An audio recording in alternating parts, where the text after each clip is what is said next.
Join us and unwind with a good book. Welcome to Relaxing Reads. Hi, I'm Deb in Halifax. Hi, I'm Simone in Vancouver. Hey, I'm Tanya in Edmonton. Our latest read, The Whispers from Ashley Audrain, takes us to a well-to-do neighborhood where couples and their kids gather for a barbecue as the summer winds down. Everything is fabulous until Whitney, the picture-perfect hostess, explodes in a fury because her son disobeys her. Everyone at the party hears her exquisite veneer crack loud and clear. Before long, that same young boy falls from his bedside window in the middle of the night, and then his mom can only sit by her son's hospital bed where his life hangs in the balance. Over the course of a tense 3 days, the women on the street grapple with what led to that terrible night. Oh, there are secrets, deceptions, and lies within the group of women on Harlow Street. How do you feel about this ride, ladies? What a ride it was. So I read this book while I was away, and it just kept me so intrigued. There was never a dull moment. Like, I feel some books, you kind of have a slow start and then it picks up. But this one, I couldn't get through the chapters fast enough. And in this book, there's 4 characters where you will get to know them. And I think the author did such a great job with sharing each of their stories. I loved how descriptive it was. And for me, it really made me take a look at the type of mother I am, because I think there's all sorts of facets you can draw from these women. But yeah, it was a great read. Yeah, it totally was. I think I was captivated by it from the very beginning, and then as I got done the book, I'm like, this is going to be a really interesting conversation, because Simone, you have 2 children. I don't have any children. I have cats. And I don't even have cats. So I'm like, this is going to be a really interesting perspective, because we are all coming at it from very different points of view, and obviously very different kind of life choices, or the way our lives have sort of have gone. And what I really got from this book is sort of, midlife crisis for women, which we don't really talk about. And how do women feel after they've made their choices in their life and they get to this point where they're going, okay, I did this and this and this. Am I happy with what I have done? And certainly, Whitney, she's not really a mom type, yet she had children. Her firstborn, Xavier, she ignores him. There's a part in the beginning where you just go, oh my goodness, where she just ignores him, and just when he's first born and she's lying beside him and she turns over away from him and goes to check her emails and gets gratification from the emails that she's reading, and then she posts something saying, hey, I had a baby, he's healthy, he's this many pounds, and then she just looks at all the pings she's getting from all her friends going, oh, that's amazing, and yet she doesn't feel it herself. No. Like, I just, sometimes I think, some women should just not have children. And I wondered about that with her. And in a way, I could kind of feel it myself. Like, there's a part where in the book where she says, I don't want to be part of the school, like board, pack the school and board, that doing all the organizing and the mums groups and the play dates. It's like, I don't even want to play with my kid. I don't want to do this. I don't want to do that. And I felt, there's been, I don't want to, out myself, but there's been times where I don't really relate to children. I never really have. Mm-hmm. And I felt some of the things that she felt. And I'm like, oh my gosh. And then you've got Blair, who's like total mom type, who does everything right. And I just thought that's just really interesting, just how Ashley wrote these 4 women and what they all kind of brought to the table. And I think every reader is going to associate with one of those characters and go, yeah, I know exactly how she feels. Or even exactly how she feels. Or even relate to the different facets of them. Like, obviously Mara is a little bit older. But, I look at, for me, yes, having the kids. So I think someone like Whitney, when I feel like the older generation, like there was always have your ducks in a row. It was always taught that you go to school and then you get married and then you buy a house and then you have children and there's this big checklist. And I think some people got stuck in that. It was kind of like, so for Whitney, maybe it was like, okay, I'm going to have a husband, I'm going to have children, I'm going to have a career that's fulfilling. And she had this checklist. So maybe it wasn't things she necessarily wanted, but she thought she should have to have a perfect life. Whereas now I feel like we're in this generation where we don't judge if someone doesn't want children or doesn't want to get married. And we're a little more accepting of just, live your life, live it to the best you want it to be. So there's a freedom in that. So I think for Whitney, she made the choices that maybe she thought would look good on paper or make her life look like it was incredible. And with Blair, she's kind of following that rule that you should give up your life for your child and then you are the best mother you can be. And like for me, I've never had a miscarriage. And then you read about Rebecca and now I kind of feel like it hurts. It hurts to think that the struggle, for women who go through this multiple times, like I think, you'll relate to each one of these mothers in a way. Like even Whitney yelling at her 10-year-old, like, there's moments I yell at my 11-year-old and it just makes you think like, was that a big deal? Like, was it really? So it made me really think, okay, these are kids. Kids do silly things. And sometimes you have to just take a step back. You can't expect your home and your life. Like my house is a constant mess. I have 2 boys. They slam, cars into the walls. Things are breaking apart. And I just let it be because that's their home to play. I am not one to keep a perfect, tidy home and not let my children have fun because once they leave the house, I'm sure my house will be pristine because there's nothing happening in it, So yeah, I think you can relate to kind of each of the characters in a way. I think Whitney's home was pristine. Yeah. The poor kids. Yeah, I think so. Oh my I kept gosh. thinking, oh my goodness, you can't control kids, nor should you, right? Like you should just let them be these little people that they're going to be. And she would get upset if it was like, what was it, like the open can of jelly, or they've got their hands, they've got Play-Doh, or they've got something, and she would just start to bubble up like, why are they making a mess? That would consume your every moment, wouldn't it? Yeah. It would. Like, I know we're talking about Whitney, but there was one thing that sort of stood out for me. And of course, she had this internal rage, which I found so hard because I thought, oh, you poor woman. And there's a line from the book that says, the grip of this life tightens inch by inch up her spine. And I thought, oh my gosh, those words, like, where you spend your life making your choices and then you have to live with your choices. And, myself being I'm not married, I'm with somebody, I'm basically single. I can leave this life if I want. I can just make a change. But it becomes a little bit more difficult when you have a husband or a partner and you have children. You can't, take yourself away from that life without a lot of rare, thought, and I don't know. Whitney managed to take herself away from that life and still do what she wanted to do.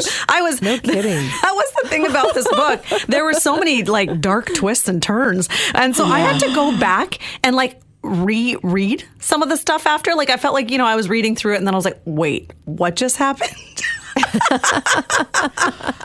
I was at with Blair. Yeah. What do you guys think of Blair breaking into Whitney's house and all the things she does? Oh my gosh. Well, now I would never, and I have never broken into anyone's house, but I feel like part of me was her looking through. So I have house sat for friends and family and pet sat for them. And I remember there were a couple of couples who I had just met prior to them leaving on their trip, but we had these family connections, and I'm asking that. I'm like, you're okay with me in your space, like living in your space for a month? And they, took me through every closet, every corner, every room, and not that I was snooping, but I found myself in those places that were very foreign to me initially, and then they became like extended members of the family. I did feel like I was a snooper. And somehow I landed in their home without anybody suspecting me, but I kept feeling like there were cameras on me. And I just walk into, the rooms and look around. I'm like, am I living someone else's life right now? I'm not quite sure what I should do. but they trusted me without knowing me. And I found that initially bizarre. But so part of me was actually feeling like, oh my gosh, have I been there? Have I been Blair? No, if you weren't trying on their clothing and using their personal items, I think you're okay. Oh, no. I'm definitely not there. Imagine having a camera and like seeing the things Blair was doing. How does Whitney not have cameras in her home? Like, You're right. I never thought of that. Honestly. How does she not? Unless she does, and she's been watching all along. Maybe so. Maybe she's okay with that. I found it really interesting how Ashley wrote that Whitney and Blair were best friends. And I was like, are they really? Or are they just pretending to be? I don't know. There's a lot of stuff in this book about what women pretend to be and think, and then what they actually do. So I thought that Whitney and Blair were just so different. They both wanted each other's lives, and I felt like they were just jealous of each other. I didn't really think that they were best friends at all. I mean, there is this really great part later on in the book where you find out why there's that connection when Blair actually takes the twins and takes them down the street because Whitney was losing her frickin' mind. And I thought, oh, okay. But I don't know. I felt like they would just, if they could, scratch each other's eyes out in a way. Yeah. Oh, for sure. You know, they were so, I felt Blair was just so plain, and I felt so bad for her. You know, she's doing this honorable thing of she's being a great mom. You know, she's being a great mom, and yet she wants Whitney's life, and she wants to look like Whitney, and she wants all of that stuff. And well, I think she's given up a part of herself, right? And this is, I think, like for me, that's how it was. Like, you know, in your 20s, yes, traveling, having fun, being just you. And then, you know, I had both of my boys in my 30s. And then when I hit 40, I was really afraid of that number. And I was like, oh my gosh, I'm so old. But then it got to a point where I'm like, I'm not just like Aravind Arjun's mom. Like, who is Simone? Who is Simone again? And you start to find like who you are, and you start to reclaim a bit of that power back and be like, you know what? I am going to live a little bit more selfishly, not in a bad way, but just start doing things for yourself that make you feel good, because you've spent all this time caring for, you know, these children, or whether you're caring for your partner or aging parents. Like, you know, as women, we give so much of ourselves to others often that we lose ourselves. So if you can find a part to kind of get it back, that's where you're going to find your power. So I think for Blair, she's kind of stuck in she's given everything to, you know, all the stuff she does that her husband doesn't even notice, and all these things she does for her daughter. And then she looks at Whitney taking trips and hosting these fabulous parties. And a part of her probably feels like, oh, that would be nice to just get to do what I want to do for once. And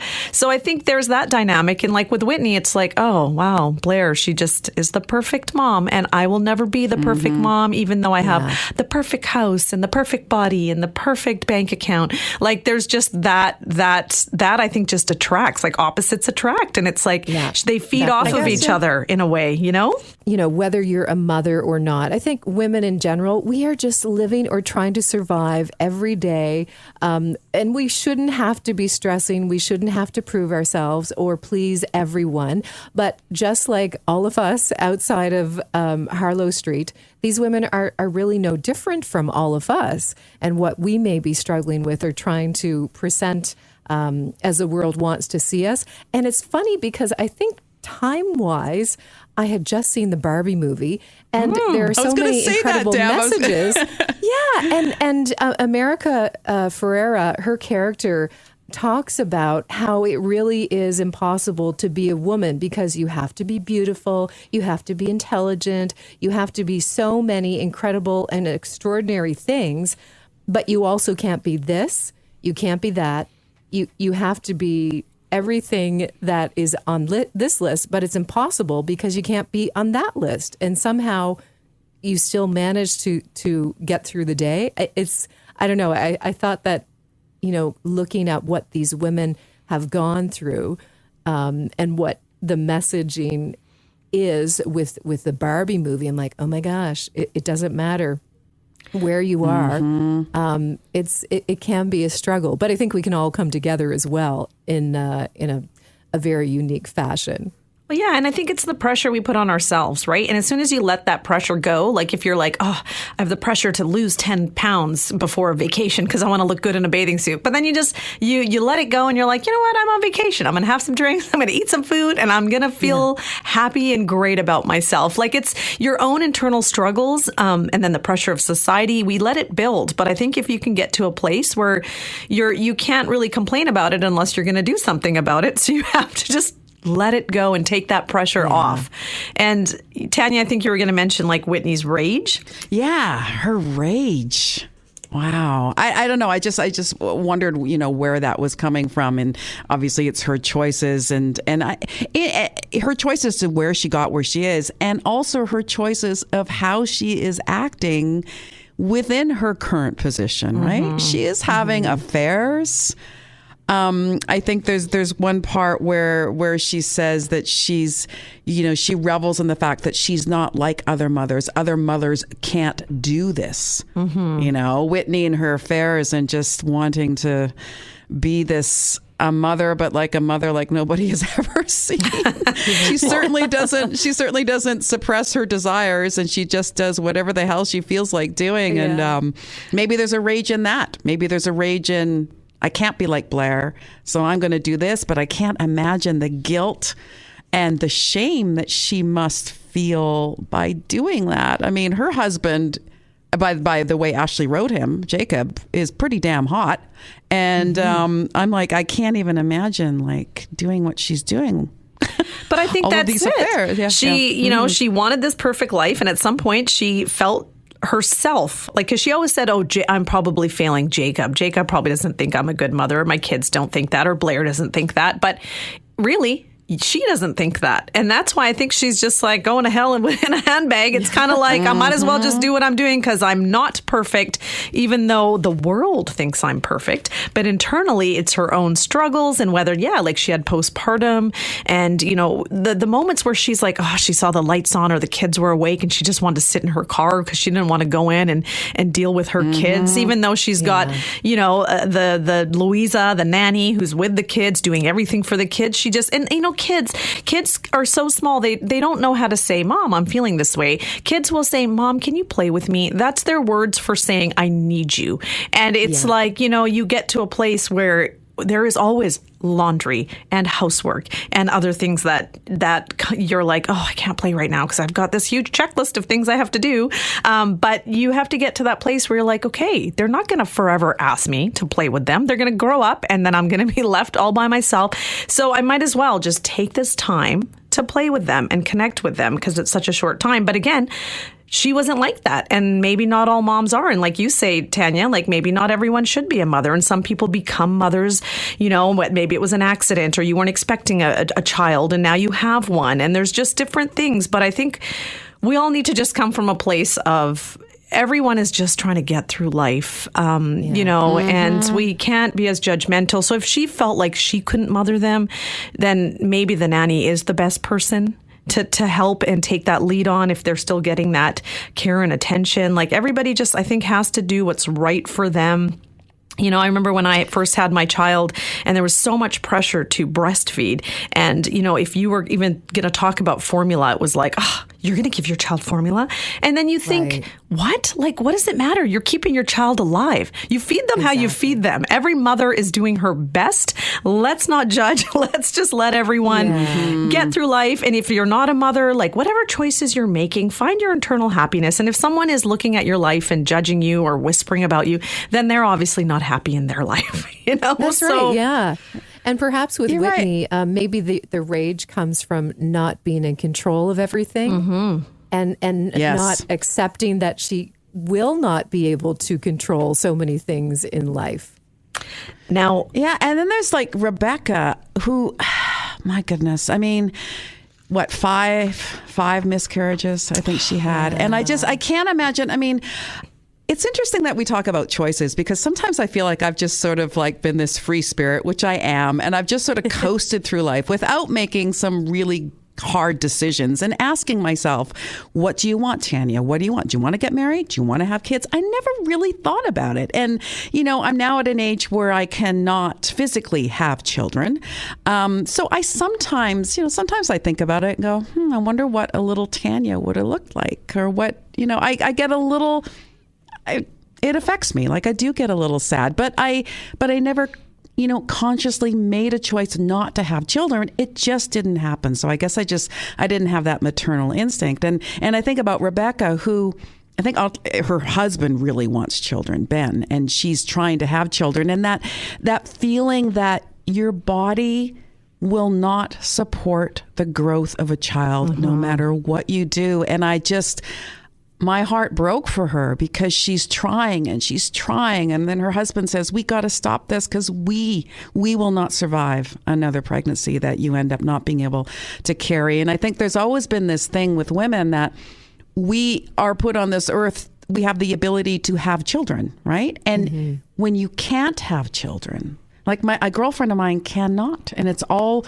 she ever wanted. She never wanted the career. She wanted to get married, have like maybe a little store that sold trinkets and housewares and stuff, and just do that. And she wanted to have children, and she can't. And it's just like, Rebecca talks about, I'm in this children's hospital and I hear about miracles all the time. Where's my miracle?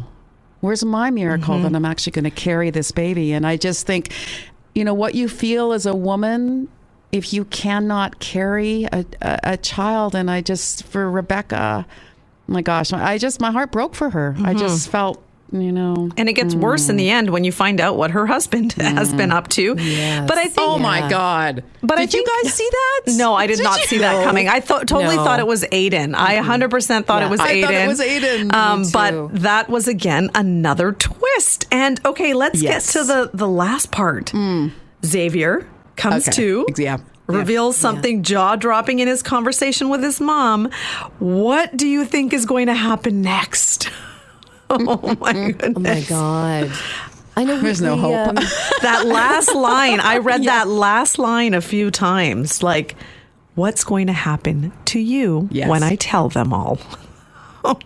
Honestly. Tell them all. Yeah. And how much has he picked up on other things? Like, kids 10, 11, they're smart. They watch us. They know what's going on. So Exactly. They're very perceptive because they have no filter. Yeah. That's right. Yeah. But I think in the background, the adults are thinking, oh, they have no idea what's going on. They won't be bothered by any of this. But I felt for him. I did. Oh my gosh. And yes. the moments where she almost was like, oh, it may be better if he's not around. Like that. Yeah. What when that she was pinched the oxygen tank? Yes. I was like, please do not do this. Do not. Like, that's how much she was concerned about herself and her own reputation, that she was willing to go that way. And it also was like the Ashley kept us going in terms of what exactly happened that night. Did Xavier, was he pushed out of the window? Did he jump out of the window? Did he fall out of the window? What happened? Right? So you do find out, exactly what happened, but I don't know what's going to happen at the end of this book. I honestly, for Whitney, does she... Harlow Street is forever changed. Yeah, forever changed. I guess and it is. there's one person we haven't really talked about, Mara, and I really liked her. I felt that, she's a Portuguese immigrant. Her and her husband came over, and I really liked their relationship at the beginning when they fell in love and everything was great. And then they come to the States, and they're living there, and they have, Marcus, and he's just not. He's a very difficult child, and the whispers that he does with only his mom, and how mean his father was to him. And I wonder too about the relationships of men and women as they go through their lives. When you have this sort of like, you have this free spirited sort of like coming together, and you're doing all this stuff, and then you decide to have a family, and of course then in your 40s your things start kicking in, and it feels like these relationships between men and women, they become they're not sexual anymore, right? Like they don't have that connection anymore, which they did, and they don't, in this book. And I feel like, how can you have such an amazing romance and then it all just goes to hell? Like I guess it's just roles that change, and how do you keep that romance alive? But Mara, there's parts in this book about her husband Albert, and I feel like all of this is about Xavier, and she had her own within that time frame. Oh, yeah. What happened to her husband? And nobody said anything. I know. Nobody even noticed. This makes you think of like your neighbors and just checking in with them. And sometimes like with me, I'm running out the door. I got my kids and I'm just thinking about myself because I'm like, oh God, I got to feed them. I got to do this. I got to do that. And then we're not stopping to think and ask, hey, how are you? What's going on in your day? And I've done that. Like I've got this one mom and she's got 4 girls. So she's always in the thick of it with her kids. And I'll see her at school and sometimes she'll be like, hey, how are you? And I'm like, I'm good. And, I'll say, how are you? And then she'll look at me and she'll say, I'm okay. And I'll say, oh, okay. And then it just like, I get that she wants to have a conversation. So I'll stop to be like, what's going on? And then she'll kind of fill me in, because sometimes I think she's just with her kids all day and she's not getting the interaction. Like, I'm coming to work, I'm talking to other adults and I'm doing this and I'm doing that. Whereas some of these moms are just at home when they're in the thick of it with their kids and not having a break. So that really asking your neighbor or checking in on someone and just stopping to say, how are you? How are things going with you? And being more real as opposed to just, hey, how's it going? Good. Me too. Great. And then we move away. See you later. Sometimes I think with Mara, all 3 of them were so consumed. Whitney with her affairs, Blair with her daughter, Rebecca being a doctor, and the losing the pregnancies. And no one stopping to look at Mara and just be like, hey, how are you? What's happened with you? Because they're so caught up, as we do. We get caught up in our own lives. But, really taking that extra 5 to 10 minutes to connect with someone else doesn't really take a lot of effort, but it could be, that game changer or that moment for someone else. So I think that's something we can all work towards too, Oh, absolutely. And I think, she talked about how when they all moved into the neighborhood that they all seemed to be close and at least interested in their lives and what had gone on before they moved into this neighborhood. So, reconnecting at a different stage in life, it's never too late, is it? Mm-mm. No. Well, it's definitely a book I would recommend, others to read, whether you're a mom or you're not a mom. It's relatable in so many different angles, and it'll help you understand other people's lives and the choices they make, and hopefully kind of give you something to think about. And like we talked about, Tanya, you said you never really thought about your choices, and here you are. And it's like, whether I thought about choices or didn't, here I am. But we all still have the ability to take today and not feel like as we get older, it's like the beginning of the end. Like, treat this as your new beginning. Like, we're still here. We can still do things. We can still make changes. And when it comes to even those thoughts about, what would it have been like? My aunt, like she never had children. And now she's at the point, like she always wanted to, she just couldn't as well. But now she's at the point where she's like, I'm going to be the best great aunt ever. And she comes around and it's just that motion of like, maybe I'm just going to spoil my great grand, kids and be a great aunt, or do this or do that. So I think we can still come to the now and say, what can I do if there is a void in my life? What can I do to fill it? And how can I make the next chapter a little more enriching for myself? And that is what this book does, right? It definitely makes you think about your own life and the choices that you made. But it's also hopeful, where you go, you're right, Simone. It's like you can still look at your life now and go, okay, I like this, I don't like this. I'm going to make a change. And I love that about it, this book. And remember, like, it's that where you are in life right now is exactly where you're meant to be. So that's just it. This is our life path we're on, and this is where we're meant to be. So this absolutely. is heavy. This is deep. I am going to listen to those whispers and take some real mental note here. Less whispering about others and more listening to our internal whispers, right? Yeah, Exactly. but you guys hear the whispers too, right? Yeah. Like, I think everybody hears the whispers. It's the women's intuition. It's a lot stronger for us. And they always say, go with your gut. We can feel it. We got to lead with it. Exactly. And so we shall. As we shall. And so we shall. Well, I think this is the perfect time for us to ask our burning questions for Ashley Audrain, who joins us now to talk about this incredible book, The Whispers. Hello, Ashley. How are you? Hi, I'm great. How are you? Hi. Hello. Good. We are excited to have you back on our podcast with us after reading your book. Thank you. It's so nice to join you guys again. Thank you so much. Love the book.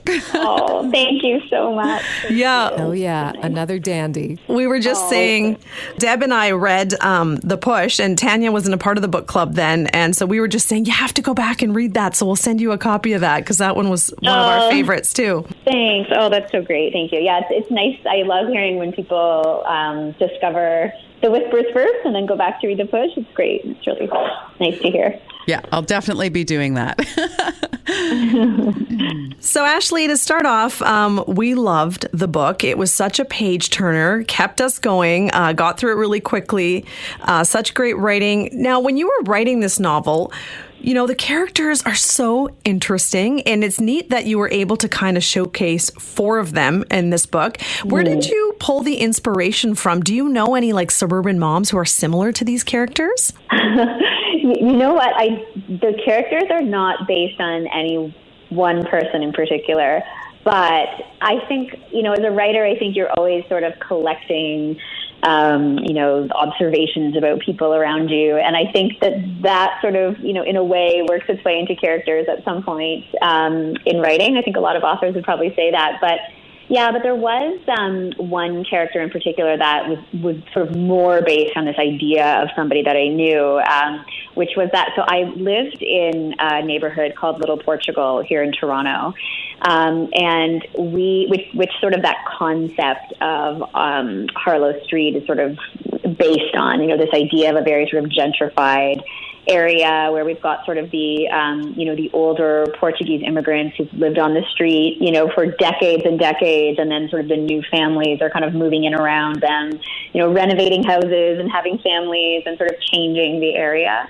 And so when I lived on this street in Little Portugal, we had a neighbor who, there was an 80-year-old woman who, you know, had probably lived in that house for about 60 years, and she was a Portuguese immigrant.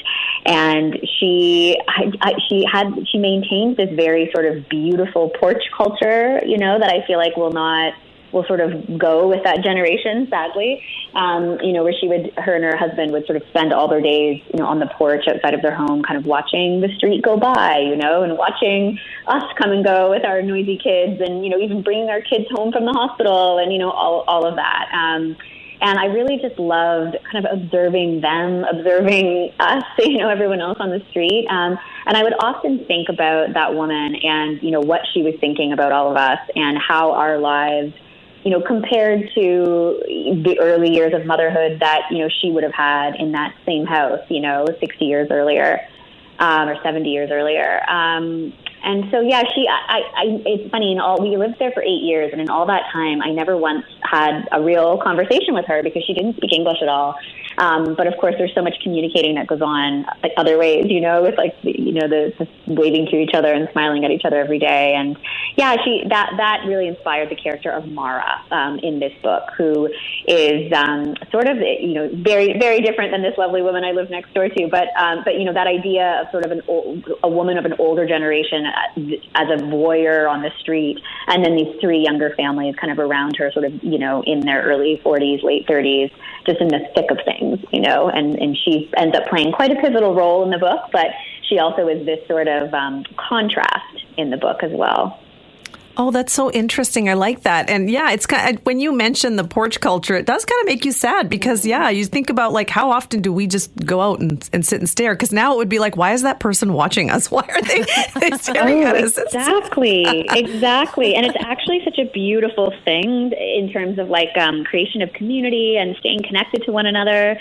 And we just don't do that. Like our generation just will never do that. And our houses, like we don't build houses that way anymore. And it does make me sad, sort of thinking of some of these wonderful neighborhoods that won't be here in another 20 years, you know? Another thing I think about when you think of like, those who are, elders is when they probably see the kids like staring at their screens. They're probably like, what do these kids do all day? Just like staring at the screens. And what are these mothers doing? We're taking a break for 5 minutes. Okay. True. Yeah, it's absolutely true. And Mara does have many of those thoughts in the book. She looks at the other three women. Yeah. Well, especially the other two mothers, Blair and Whitney, and sort of rolls her eyes at like how they make life seem so busy and hectic, and they're coming and going. And she comments on what they wear. And, I think that there's probably some truth to that. Yeah. That's for sure. Now, Ashley, was there, with the four characters of Mara, Rebecca, Blair, and Whitney, any of them didn't really get that happy ever after? Was there a character, though, that you were rooting for, that you were hoping will get their happy ever after? Oh, yeah. To be honest, I root for all of them. I really do. And it's always a struggle at the end to give them the fates that I do, I think, for most of my characters. As a writer, I don't feel compelled to give everybody a happy ending because I just don't think that's real. I just don't think that's life. And I really think I try to create like a lot of truth in storylines and in characters' experience. I think the character that I think most readers are rooting for the most is probably Rebecca. In this book, in sort of feedback I've had from readers, it's always so interesting. Like there's these four main characters. We get perspectives of all of them, and there's bound to be favorites. There's bound to be the favorites are bound to emerge, and I think Rebecca is that for people. She's a woman who is struggling to have a family of her own, and she's experienced quite a bit of pregnancy loss. And so throughout the book, I think we are really rooting for her to have that because we can really feel, hopefully, how desperately she wants that and how all-consuming it is, which I think is very much true to real life. If you're going through, fertility problems, it can be completely consuming in every way. So I think most people are probably rooting for Rebecca, to get the ending that she's looking for. And she's a physician. She works at a children's hospital, and she's sort of very much sort of a caretaker throughout this story. Like she's the one really providing a lot of support and stability for everyone else as their lives are sort of unraveling. So she's probably the character who deserves it the most. Yeah, for sure. Yeah, I was feeling a bit of a Wisteria Lane and Desperate Housewives within these characters as well, and I loved it. I'm a people watcher, and I love to know more. I would love to know actually more about my own neighborhood now. I'm in a building as compared to living in a house and knowing my neighbors in past years. But I like to follow the lives of so many others. I don't know that my life is as interesting if I had my windows or doors open, but following through a group of women as seen through the eyes of their friends and neighbors, I love that take on it. And did you have Wisteria Lane at all in your mind? Oh, it's so funny. I did not think of Desperate Housewives once while I was creating or writing this book. And only after, when people were making the comparison, like readers, once the book was out in the world and readers were making the comparison, I was like, oh, of course. Like, of course, it very much is that. And it's funny because it must have subconsciously been in my mind while I was creating it because I did love that show. I remember, always watching that show when I was a lot younger, when it was like, when new episodes were airing. It was like the hottest show. We were all kind of watching it, but. So I'm sure somewhere that has played in sort of that creative subconscious of where the ideas come from, definitely. But I love that comparison because I think we haven't really had like an updated version of that. I think Big Little Lies probably is the closest, but I agree with you. I love that notion of just like you sort of are. When you move into a new neighborhood or wherever, whether it's an apartment building or wherever you live, like you don't choose your neighbors, obviously, right? Like you're sort of, and yet you're living in such proximity to these people. And it's such a strange thing. Like and I think especially kind of, we all felt this probably during the pandemic when we were home so much. I think we all really felt that, like your world was only sort of as big as the people you were living very close to, like the people you saw hanging out outside and kind of, with their kids on the street and sort of trying to find something to do. And it is that idea of in the evening, when the sun sets and everyone's lights are on in their home and you can't help but stare, you can't help but sort of wonder and sort of see the comings and goings of a family inside. So I think, yes, curious people, nosy people like you and I are always going to be sort of drawn to that, yeah.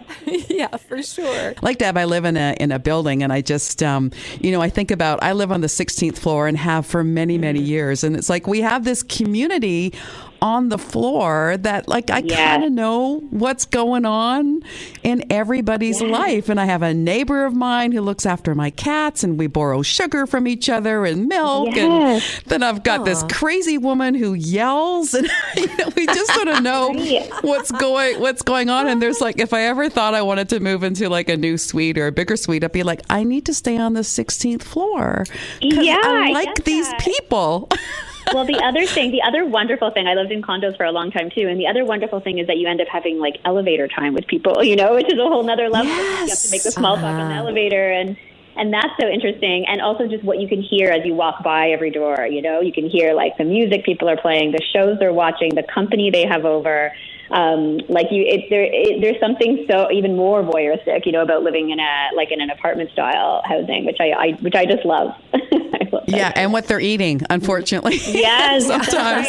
Right. But I wanted, like, I haven't, as Simone had mentioned, I have not read The Push, and I definitely am going to. And I do know it's about a mother and a daughter. And now with this book, The Whispers, you are talking about motherhood again with 4 different people and what they're going through, and that's another theme. So is there a reason why you sort of gravitate towards talking about mothers? I think, I've always been really fascinated by just the idea, like the concept of motherhood. I remember being very young and thinking like looking at the mothers around me and thinking like, wow, like why do women do this? What is it that, and what are people looking for in this, and how does it feel? And I think, I remember really feeling like that quite young. And then of course you sort of, get older and, you decide to have children for various reasons. I had my first child when I was 32. And then you sort of experience it, for yourself in whatever context that is. And I really noticed, very starkly, just the difference between sort of the expectation of what motherhood will be and how it really is. And I think, as women, we've come so far, in so many ways in society, but it does feel to me like there is still this very specific way that mothers should think and feel and act, and speak. And and that seems really like to hold, like there seems to be a real hold on that. And I'm so fascinated by that. And yet the experience of motherhood can be so different. And, if you talk to one mother's experience is never the same as another's. And there's so much, I think, challenge and complexity and sort of darkness wrapped up in motherhood that we really resist talking about. And I just think fiction is such an exciting, interesting way to explore that. And so while it's, never my motherhood story on the page, I think there's a lot of truth there for everybody, underneath these stories. That's what I hope that this gives readers, especially mothers and women. So I think that's my curiosity, is just, it really feels like this place that, this real complex place that is really difficult to talk about in real life. Yeah. Absolutely. And you totally get that. I mean, I got that with Whitney and Blair. I mean, I just, two polar opposites, but in a way they both kind of wanted each other's life. And exactly. I found that really interesting. So talking about The Push, I mean, I think you did that book 3 years ago, and is it going to be developed into a television series or a film? Like, has there been anything? I hope so. We sort of cross fingers and hope it all happens. Yeah, it is being, it was optioned by a producer, David Heyman, and they are they're working on a limited television series. Yeah. So hopefully that does happen. Yeah. I kind of want to see The Whispers. I want to see The Whispers as a show. Yes. Yeah. Who do you think, Ashley, would play all the characters? Oh, I know. I've had so many wonderful readers posting on social media their sort of casting picks, which has been really, really fun to see. I was sort of thinking, I was chatting with one reader, and we were saying, like Rachel McAdams would be really cool to see as Blair. Yeah. Cast her, and then maybe you could cast her husband as Ryan Gosling and do like a Notebook. Why not? That would be kind of fun. Oh my gosh. Yeah. Oh, I love the title, The Whispers, and it's very much like a woman's intuition, isn't it? And I have to ask, like, is this a chance for all of us to maybe pause for a moment and take a really good look around us and not be afraid to listen to that little voice inside our heads? Yeah. Oh, yeah. I really like that. Yeah, I think so. Like, I really think of the whispers as this sort of like cousin to intuition. Like, I think we talk a lot about women's intuition and what that feels like and where that shows up. And it's like a very real thing. I think many of us have had that experience. And to me, the whispers is sort of adjacent to that. It's like this, I think the whispers are a little more urgent, and they're sort of like knocking at the door of your life, trying to tell you something. And I think they can be harder to want to hear, and I think that's what each of these women is sort of struggling with in the book, is that, they have this whisper in their life that like there needs to be a change, something isn't right, like this isn't working for me.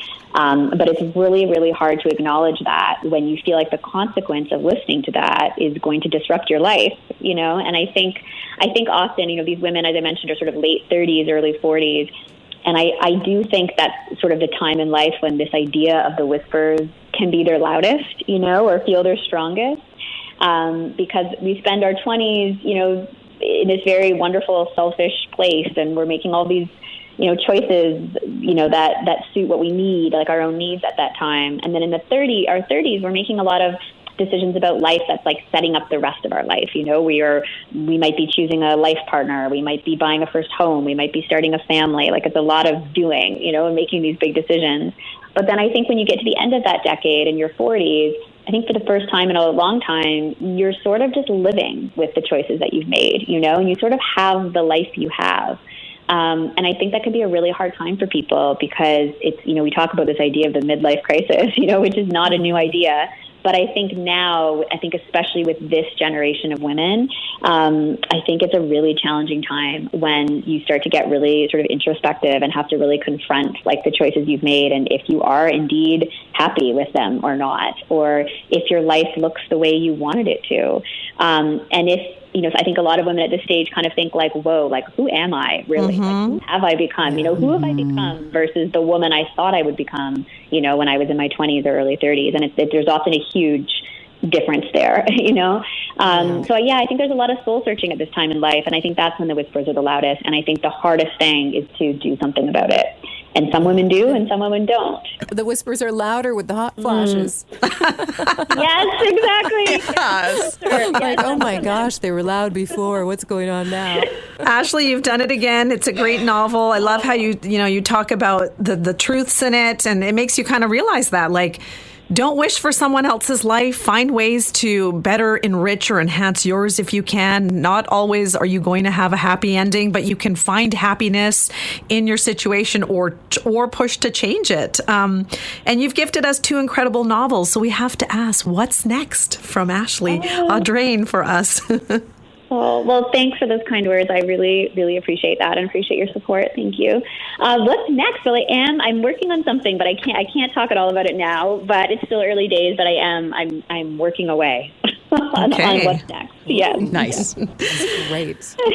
Well, thank you again for chatting with us. And again, we all are big fans. We love the book, and we hope to chat with you again soon. Oh, yes. Thanks, guys. Thanks so much. This was really nice. Thank you. Thank you so much, Ashley. Okay, take care. Bye. You too. Bye-bye. Thank you for kicking back and relaxing with us. We hope you'll join us again on Relaxing Reads.